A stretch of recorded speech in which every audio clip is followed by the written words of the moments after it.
you the Loewner theorem,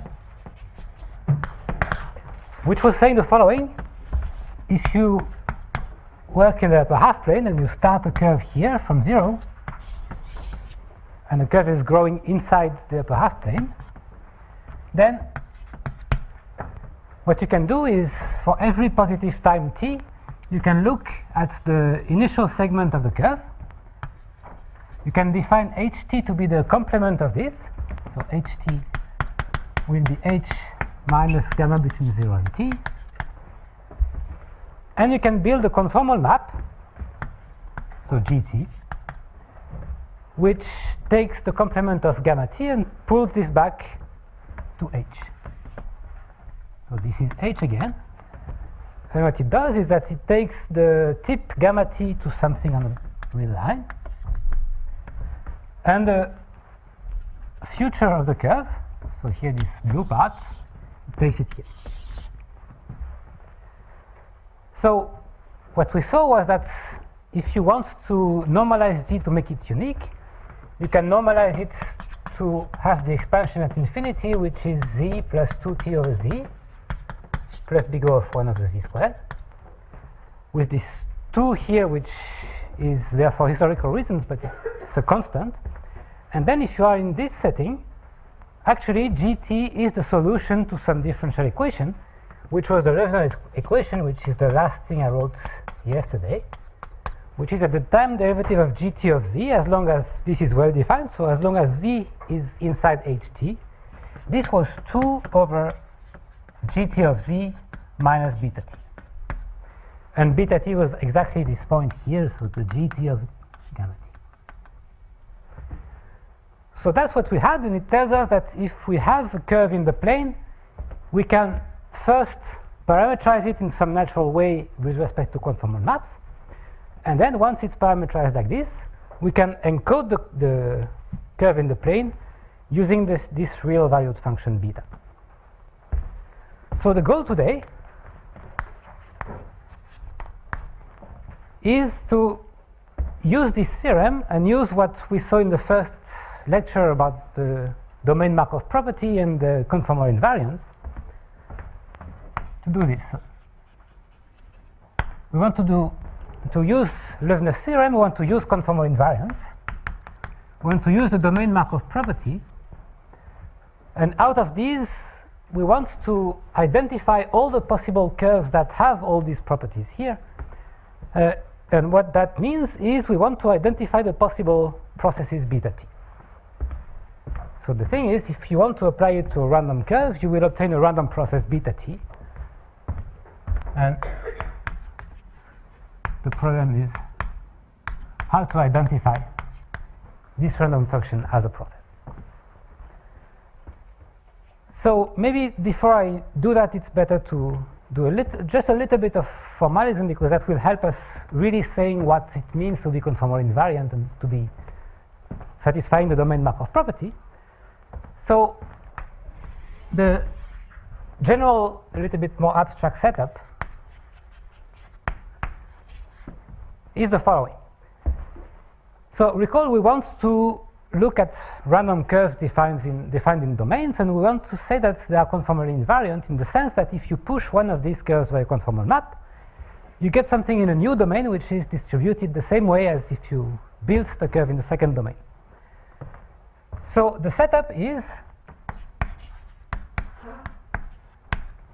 we will look at families of domains, so triples omega AB, and this will always stand for omega will be a domain. So simply connected, strict subset of C, and with nice enough boundary if you want. And these A and B will be 2 points on the boundary of omega. So implicitly, when I write a triple like this, A and B are 2 distinct points on the boundary of the domain. And the main object we want to consider is families mu indexed by such triples.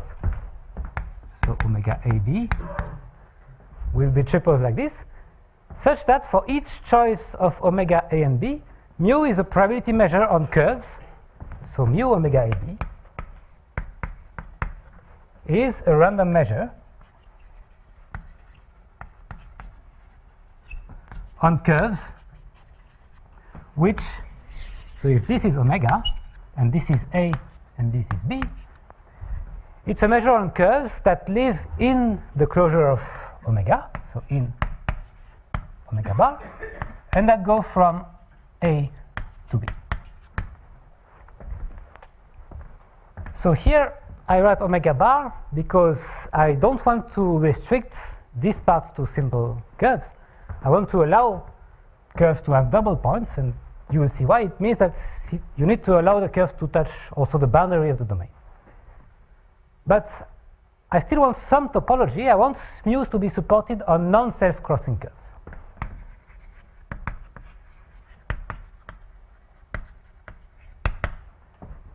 So what it means is the curves can touch the boundary, they can touch their paths. They go like this, so they start at A and they end up at B. And the only thing that is forbidden from these curves is to have a self-crossing. So a curve that does something like this is forbidden. So if you want, you can restrict to simple curves, but then you don't get the classification of all of them, and there's some little pieces missing. So okay, this is the main object we want. It's a random curve in a domain between two boundary points. And if you remember what I said in the first lecture, if you look at, for instance, the interface of percolation, in the scaling limit, what you get, if there is actual convergence to something, is a curve like this, which starts at one of the marked boundary points, ends at the other one, and it's non-self-crossing. So this is the kind of object we want to look at. So for these, just one remark. We saw here that if you are given a curve in a domain, there is a natural way to choose a time parameter along the curve. And we will always do that for any domain, and you'll see how it's done, but for any domain there will be some natural way to choose a parameter on the curve. And what it means is that we really want to identify two curves if they differ only by time parameterization. So we will always identify gamma, and gamma reparameterized by some phi if phi going from R plus to R plus is so a continuous strictly increasing function which is a time change, so which changes 0 to 0. So if the only difference between gamma and some other curve is the speed at which it's traversed, then we will identify them.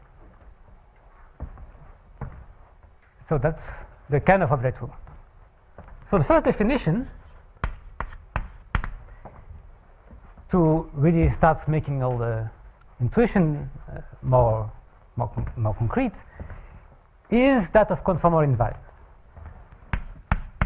So we say that this family mu AB is conformally invariant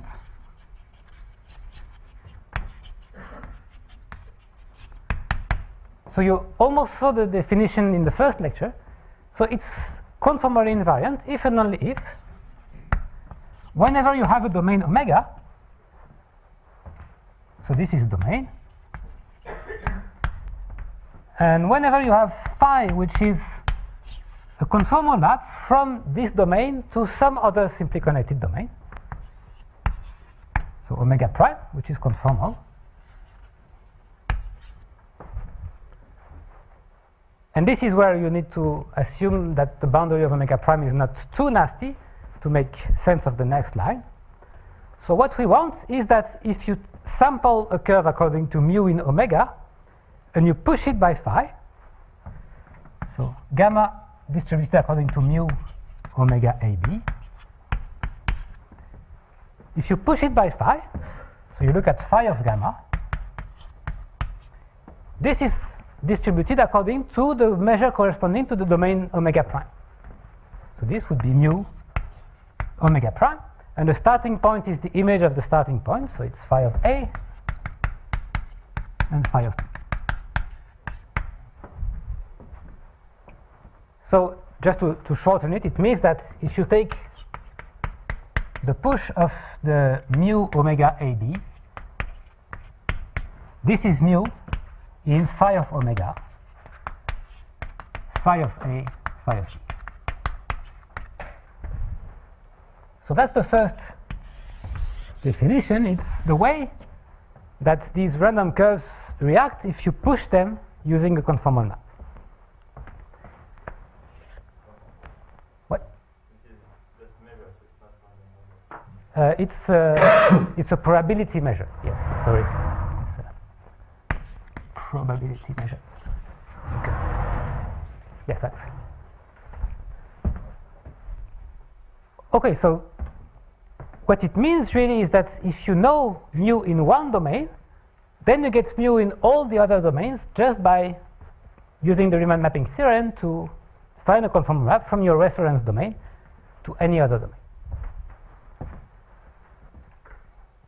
Okay, there's one hidden trick here, or it's not a trick, but it's one interesting remark. I told you yesterday that if you want to find a conformal map between two domains, you can choose 3 real parameters. And here, we are sending 2 boundary points to 2 boundary points. So there are many, there's a one parameter family of conformal maps, sending omega to omega prime, A to phi of A, and B to phi of B. There's still one parameter missing. So one parameter.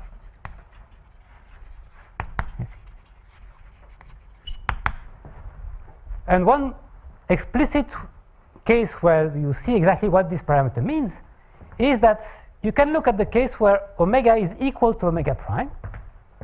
So look at omega equal to omega prime equals to the upper half plane. We'll focus on the upper half plane later. So let's look at the upper half plane and take A equals phi of A equal to 0 and B to be phi of B as well, to be the point at infinity, which is on the boundary of this domain. So we are in this setup here, and so this tells us that mu h0 infinity, if you push it by a conformal map, you get mu h0 infinity, which sounds empty, but you can choose phi to be lambda z with lambda positive. Phi does not need to be the identity, it could be any rescaling of the upper half plane. And then what you get is that if you sample gamma according to mu and you rescale it, you get a new curve which is also distributed according to the same measure. Because here, this is the same measure as this. So what it means is that conformal invariance in particular implies scaling invariance.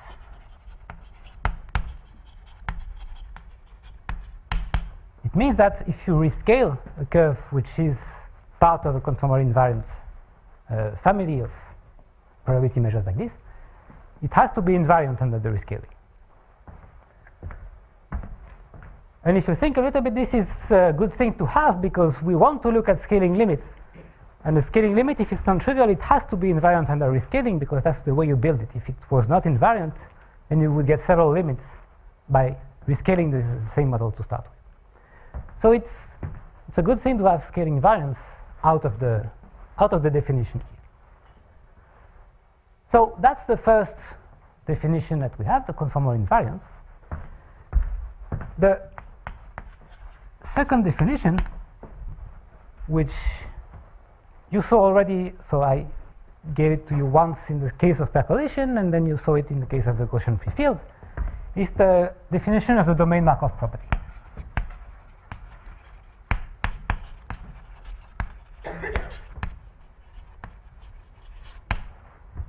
But I want to give it here in a slightly more abstract way.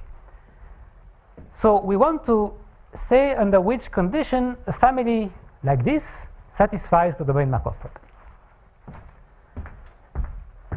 So what it means is the following. If you take gamma distributed according to one of these measures, and you fix let's fix tau, which is a stopping time.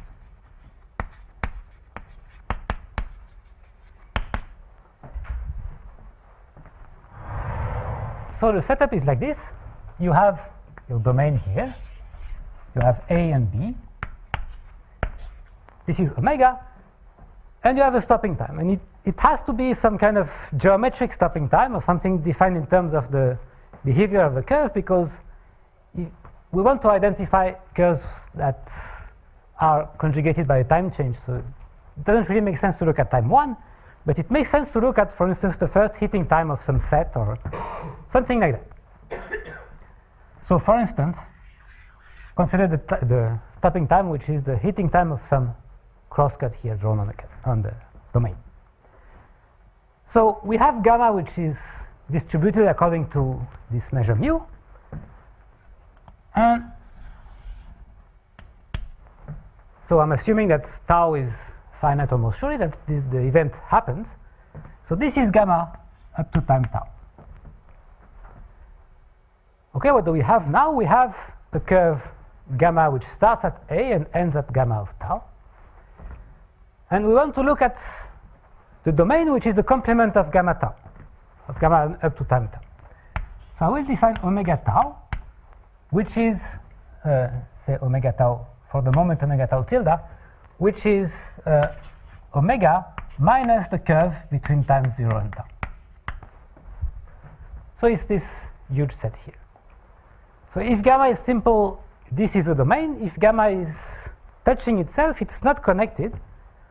So omega tau will be the components, the connected components of omega tau tilde, having B on its boundary.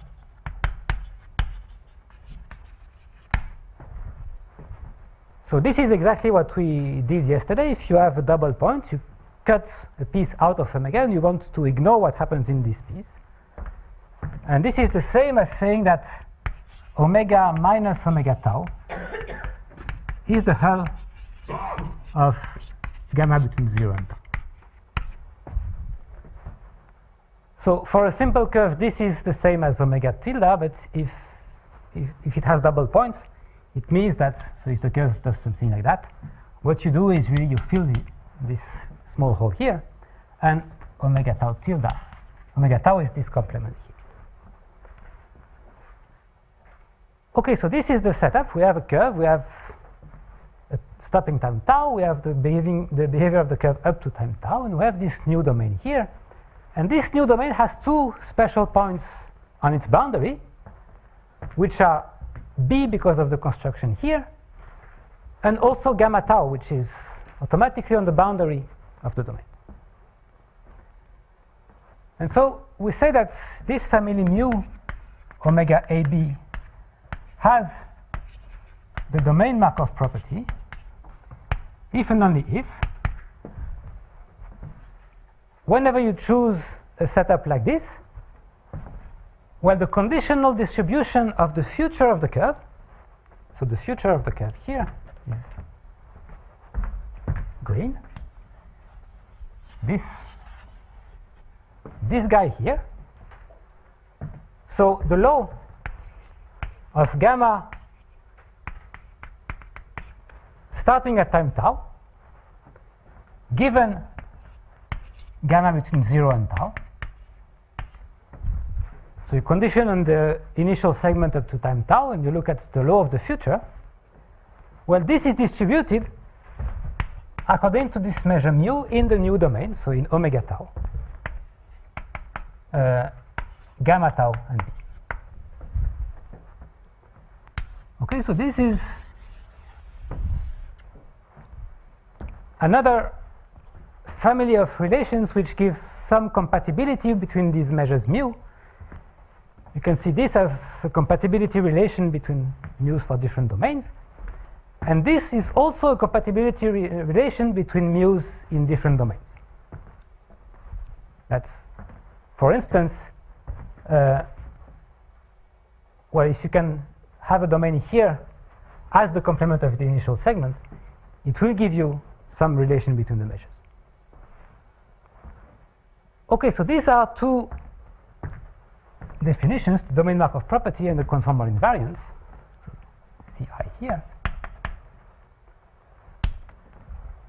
And the main point I want to make today, and I want to give some idea of the proof of what I will write here, is this theorem by Schramm,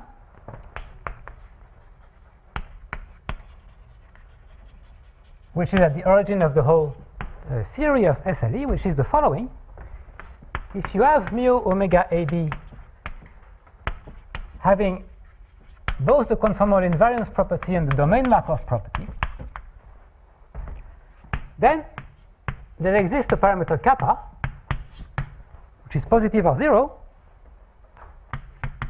such that, well, remember, if you have the conformal invariance, it's enough to know mu for one particular domain. And we want to use this, so we want to look at H as the particular domain. So there is a kappa such that the measure mu in H from 0 to infinity is given by the solution of the Loewner equation with beta t equals to square root of kappa times bt, where bt is just a standard Brownian motion in R. So this is the thing I was claiming. If you have a random curve satisfying the conformal invariance and the domain Markov property, it comes from the Loewner equation with a driving function which is a Brownian motion. And so the definition is this solution here, or this family of measures, or this curve, or all these objects which are essentially giving the same information, say the curve gamma t corresponding to this, is called the SLE process with parameter kappa.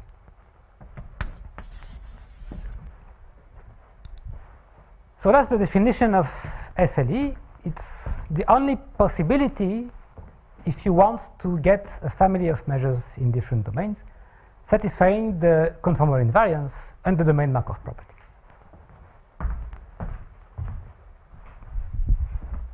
So I want to give you some indication about the proof of this.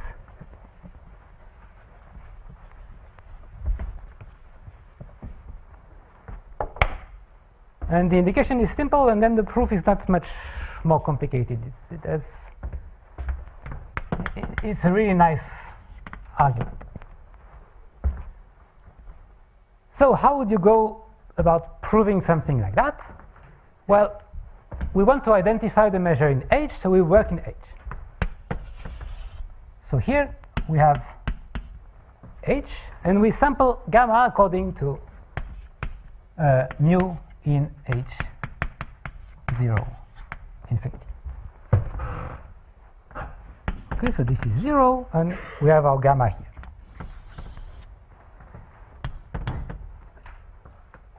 As a stopping time, I will choose t, which is deterministic. So t is fixed. But it's t as measured in the natural parameterization coming from the capacity. So it's really the stopping time when the curve reaches this capacity. So it is defined for any parameterization just because we choose to reparameterize the curve in this natural way, and then we choose t as the time. So this is gamma t, and this is the initial segment here.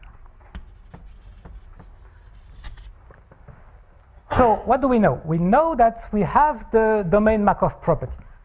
We are exactly in this setup here. We have a time, we have the initial segment, and we have a new domain, which is ht, which is the complement of gamma. So it's h minus gamma between times 0 and t. So we had this notation already in the statement of Loewner's theorem, and it's the same domain as the omega t in the statement of the domain Markov property. So we're exactly in this setup, so let's apply the domain Markov property. what it says is that the future of gamma, so gamma after time t, this conditionally on gamma between 0 and t has the distribution, so this is conditionally on gamma between 0 and t. The distribution of this is exactly mu in ht between gamma t and infinity. So this is gamma after time t, and this is ht.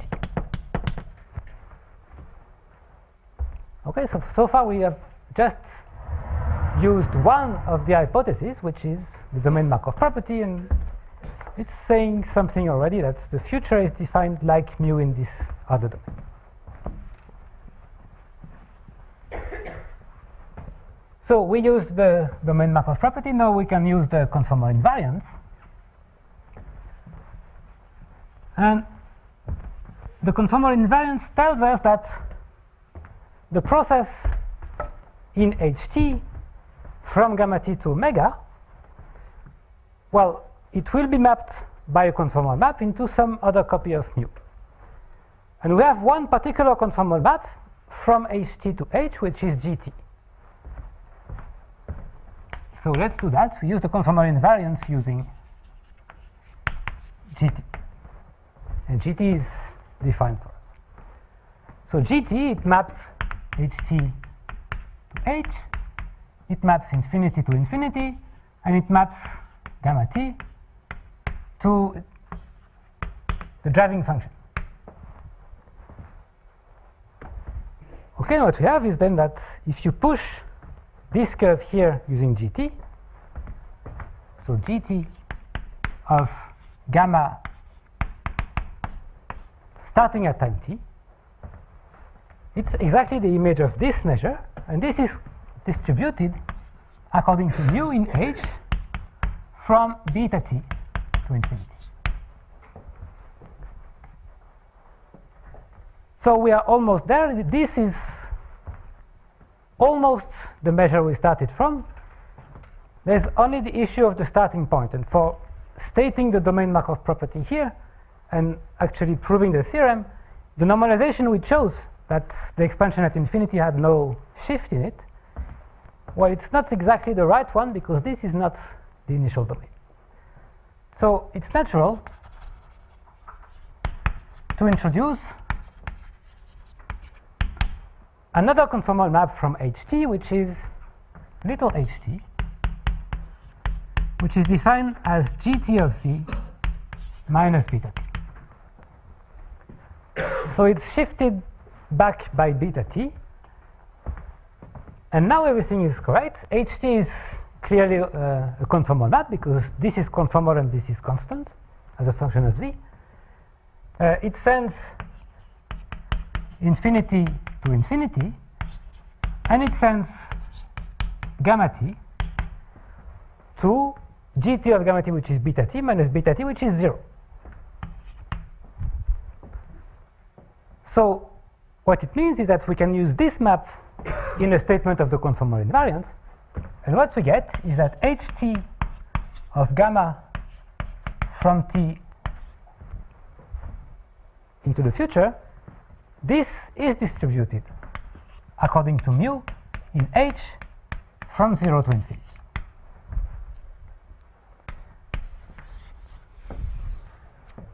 So the conditional distribution of this guy is the measure we started from.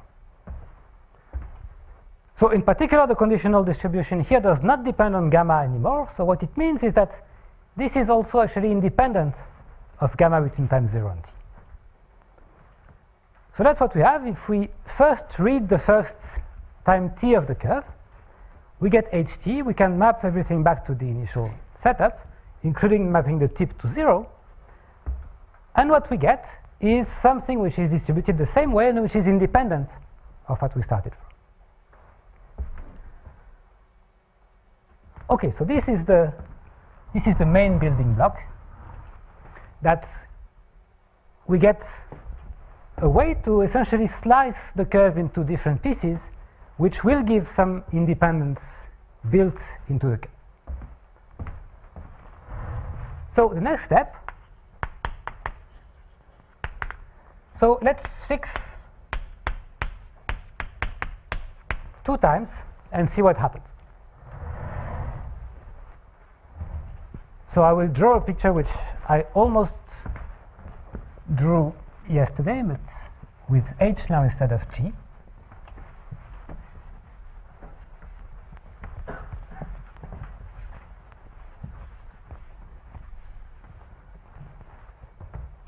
So here's what we can do. This is the upper half plane, and we have 3 copies of the upper half plane. This is 0, and we look at gamma, which is distributed here according to mu in h omega infinity. And we first look at it up to time t. So we do exactly this. So this is gamma up to time t. And we have this map here, ht, which takes the complement of gamma t back to h, and it extends to the boundary.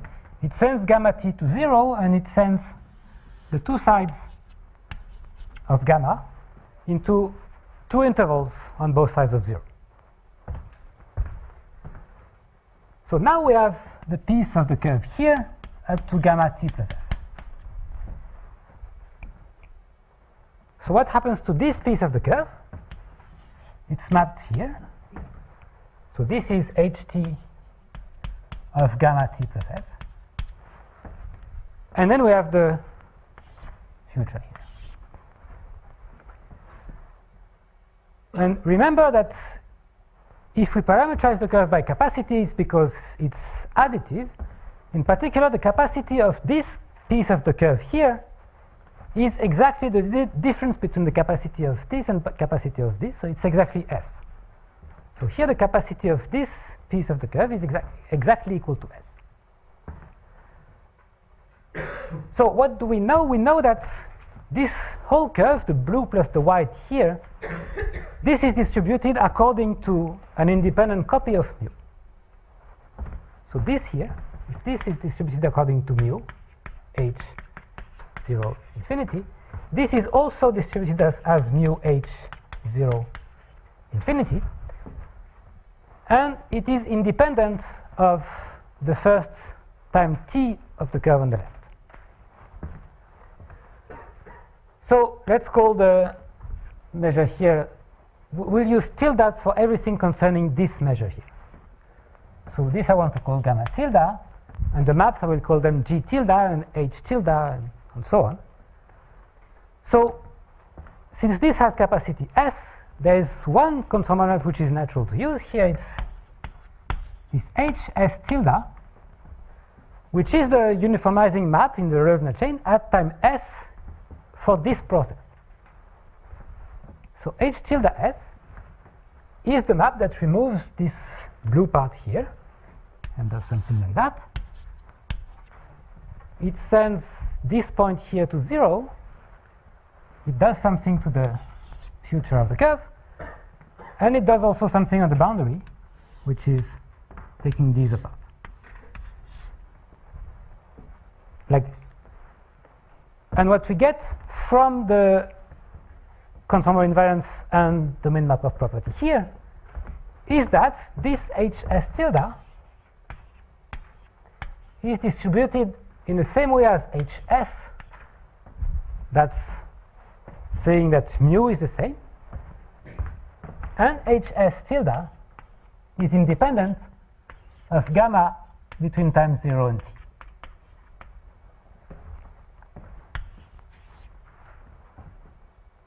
So if you want, this is the domain Markov property, and this is the conformal invariance. So last piece of this particular puzzle is that there is a third map which is natural to look at, which is the map h sub t plus s, which removes gamma up to time t plus s. So it does this. So this is h t plus s. And so if you look at the map H sub t plus s, and if you look at the composition of ht and then hs tilde, there are two conformal maps from the complement of this curve here, 2 times t plus s, back to h, and they are normalized in the same way. They are normalized by having this expansion at infinity and a fixed image for one of the points. So let's write this.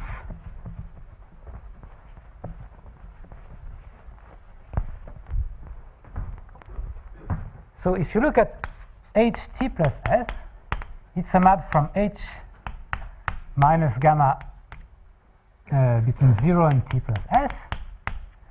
And it has the expansion that ht plus s of z is like z plus some bounded term at infinity. And we have that ht plus s of gamma t plus s is equal to 0.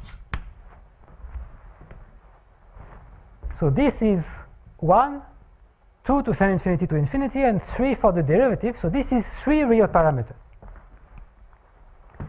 And if you look at hs tilde composed with ht, well, it's a map that does this and then this, so it's mapping between the same domains. So it's mapping this to h. And you can check that it has the same features here. The behavior at infinity is also asymptotic to z because it's the composition of maps like this. And the image of the tip, if you follow, the ht of this is this guy, and the hs tilde of this guy, which is the tip, is 0. So these are two maps from the same pairs of domains with the same normalization. So what we get is that they have to be equal. So what we get is that ht plus s can be written as the composition. First ht and then an independent copy of hs.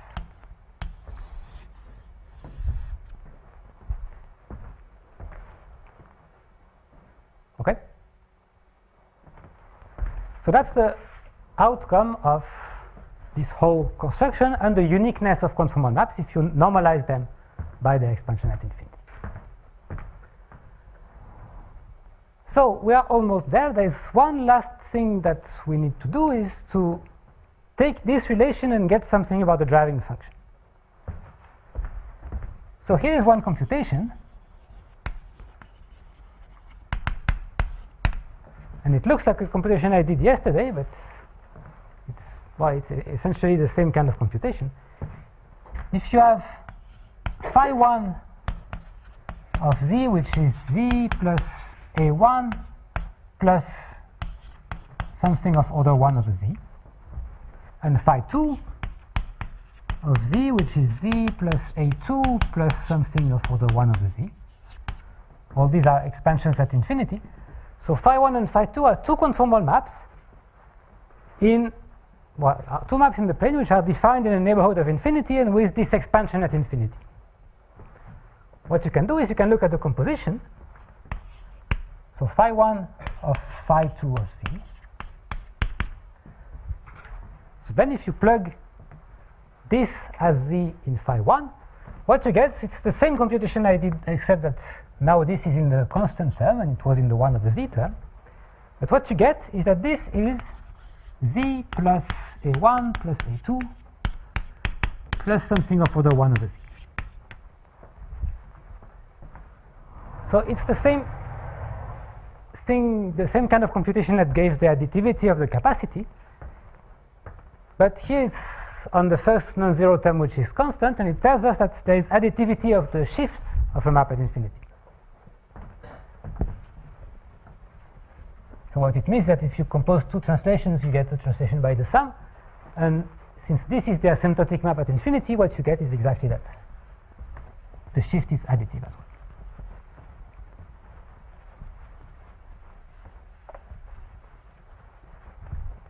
Okay, so let's apply this to the map that we have here. So recall ht of z, that's gt of z minus beta t. So the expansion is z plus, well, z minus beta t plus 2t over z plus big O of 1 over z squared. So the constant term is exactly the beta t. So if you apply this relation here,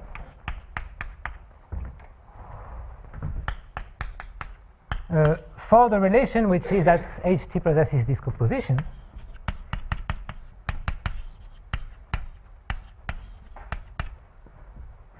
well, what you get is the additivity of the constant terms, and the constant term of this is beta t plus s, constant term of this is beta t, and the constant term of this is the driving function for the new process at time s.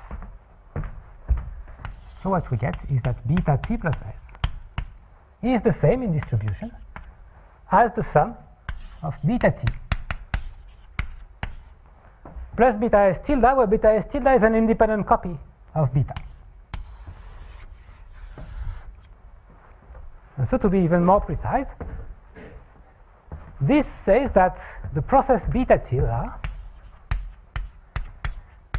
is the same distribution as beta s, but it's independent of beta between time 0 and t.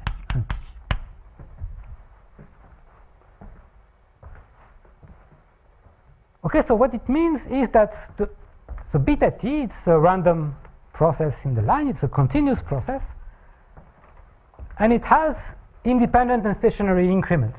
That's the increment between 0 and t, and that, if you take this on the other side, it's the increment between times t and s.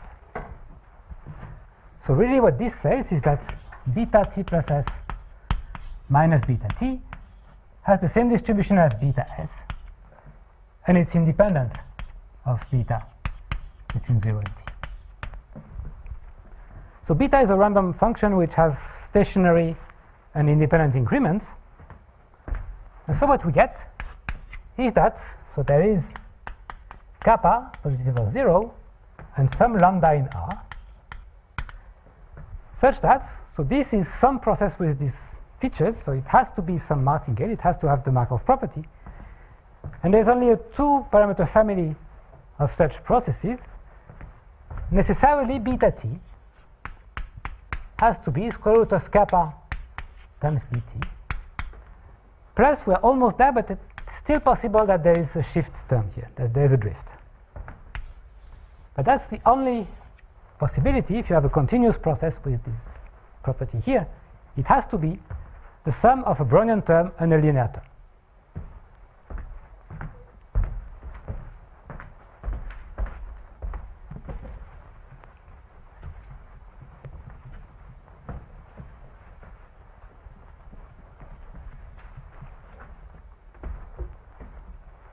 Let's see what we have time to do. Yes.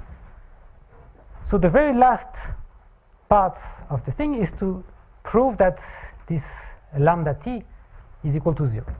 So the last part is to show that lambda is equal to 0. So I'm leaving that to you as an exercise.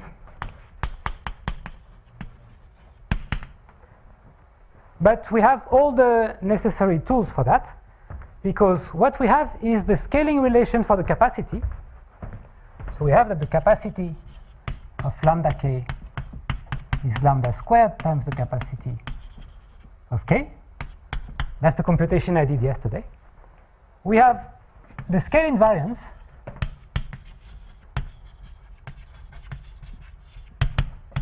of mu. And what you can do out of these is to say that if you take gamma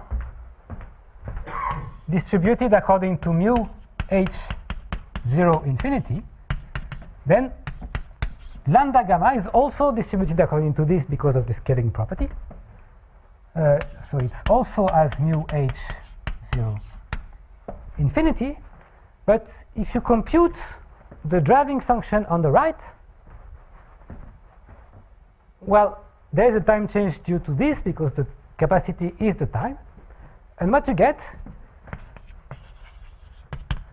is that the driving function on the right So the driving function is beta lambda. What you get is that beta lambda at time t is exactly, and I will get it wrong, but maybe it's lambda, maybe it's 1 over lambda. But what you get is that this is lambda beta at time t over lambda squared.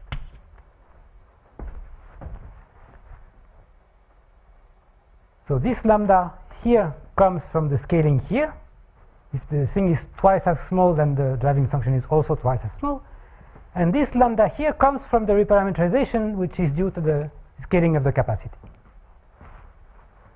So I think this is correct. And if this is not correct, it's because there's a lambda to the minus 1 instead of lambda. But this is looking good.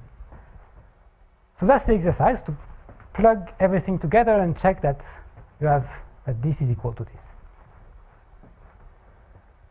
Okay, but on the other hand, mu is scaling invariant, so we know that this has the same distribution as beta. And so the Brownian term scales the right way, because that's exactly Brownian scaling. But the linear term, it doesn't scale this way, it scales with exponent 1. So the only possibility for this, maybe it's unfortunate that this is a lambda. Let's call it V here.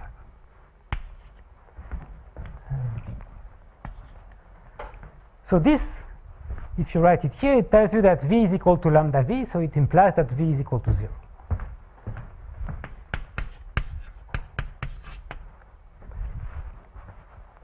So that's what we get from all the hypotheses together. We have used the conformal invariance and the domain Markov property, plus this additional scale invariance that was coming from the conformal invariance in the first place. So V is equal to 0, and that means that beta t is square root of kappa bt.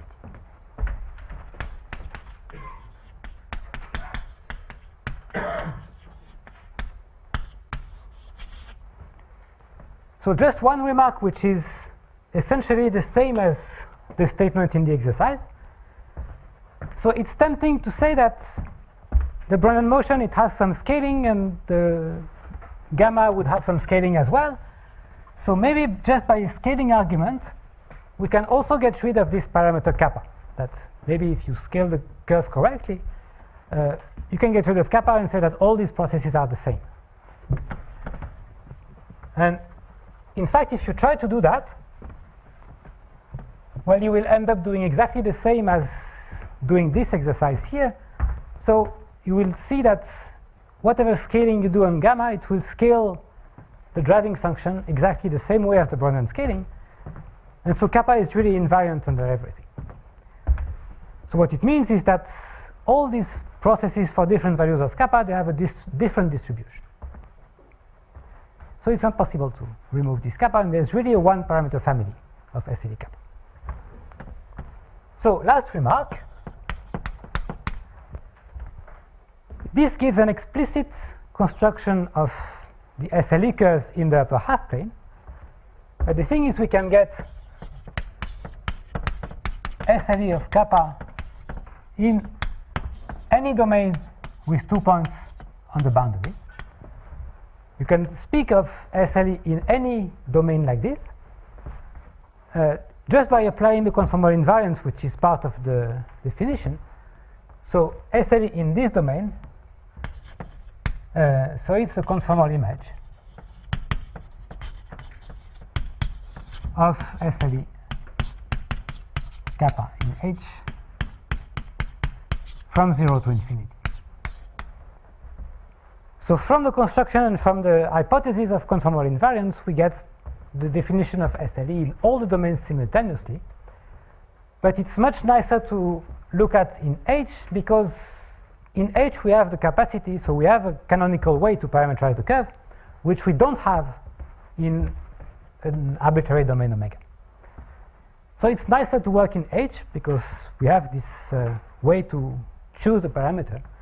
And then if you want to study SLE in a different domain, you just use this conformal invariance. Okay, so here's the plan for what follows. At least now we have a proper definition of SLE, and we have the theorem that any conformally invariant scaling limit has to be an SLE if it has a domain Markov property and the conformal invariance. So the plan now is to go back.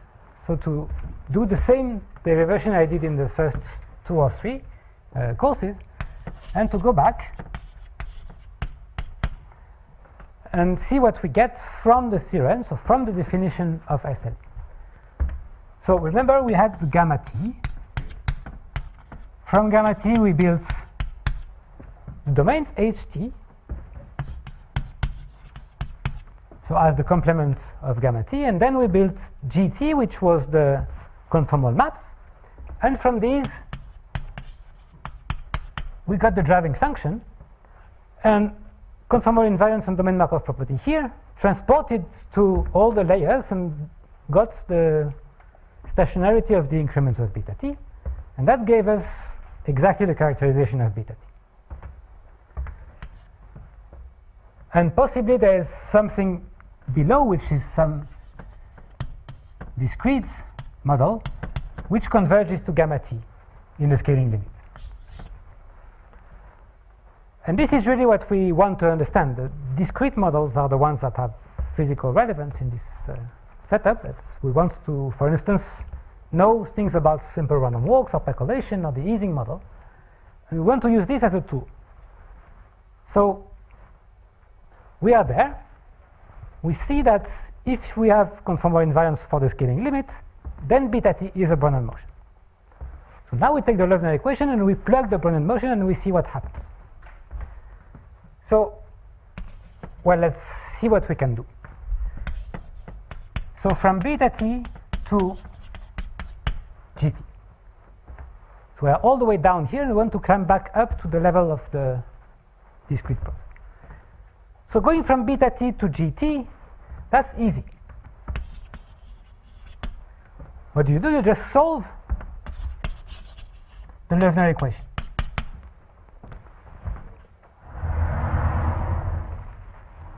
And I will do this jointly with the next step. From gt to recover ht, it's easy as well. You solve the Loewner equation, it gives you gt, and ht is just the domain of gt. So it's the pre-image of h by gt minus 1, if you want. So this is the same step, going back from beta t to ht.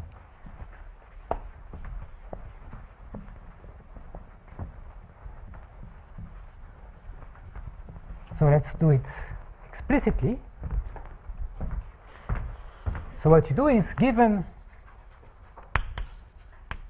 beta t, and this will be pathwise. There is no trick of choosing the right definition of the stochastic integral or anything. It's really pathwise. You fix the path of beta t, and you solve dt gt of c equals to 2 over gt of c minus beta t. So solving the differential equation, here what matters is the dependency of the term on the right in g. And the way this depends on g is as some holomorphic function. It's just a rational function of g. For fixed t, there is no problem. There is only one singularity, which is at the point where gt is equal to beta t. So for z in h, we can solve this equation, so the Loewner equation with beta, up to some time sigma of z, which is the first time at which the smoothness of the vector field that you're following, or the smoothness of the equation, fails. And so sigma of z is the first time when you reach the singularity here. So it's the inf of the set of S such that gs of z is equal to beta s. So that's exactly when the Cauchy-Lipschitz theorem fails, if you want. It's when you reach the singularity of this equation. Okay, but this is localized, and if you look at what happens far away from 0, you are sure that this is small, and so you won't reach the singularity in the finite time. So if you define kt, which is the set, well, if you define ht to be the set of z's such that sigma of z is bigger than t, so all the points that survive up to time t, well, it's easy to show two things. First of all, that ht is the complement of a compact set, so kt is compact. And that's just saying that this is small if you are far away, so if you start far enough as a function of t, you are sure that you will not reach the singularity by time t, so you will be in ht. And the second thing is that actually the solution gt maps ht to h conformally. So here there is a slight argument to make. The fact that gt is conformal, that again is the way solutions of differential equations depend on the starting condition, and this is given by the dependency here of this term in g. And this is a rational function, so it's holomorphic. So the holomorphicity of gt is, well, it's given by the holomorphicity of the equation. And the fact that the image here is the whole half plane, well, it comes from the fact that if you want to prove that it's onto, that every point on the right is reached, what you can do is you can trace the equation backwards. You start at time t, and you look at g following the opposite of this field, so minus this, from time t to time 0. And you check that if you do that, you never reach the singularity. And the reason is that if you trace the imaginary part of gt minus s of z, starting at gt of z, which is the point that you want, you show that this imaginary part is increasing. So I don't want to do all this just saying that there's a slight argument of time change, of time inversion to prove that this is onto. But once you have this, well, it tells you exactly that going from beta to gt and to h, this is just solving a differential equation. So the next step is to go from ht to gamma t. And this is hard. And I won't do it, I will tell you the theorem. So it's a theorem by Rode and Schramm, which is that whenever you look at SLE kappa,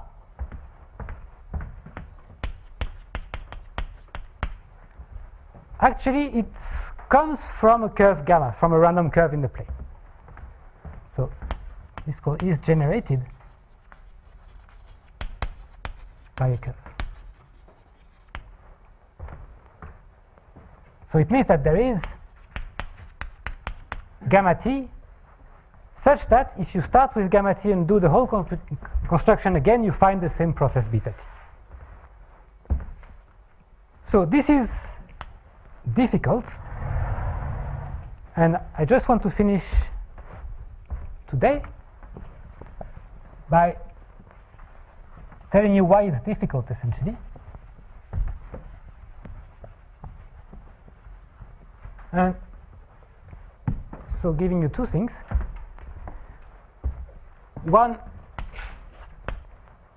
caution sign, which is that this theorem is not true in all generality for any driving function beta. So there exists a beta t such that the ht is not generated by a curve.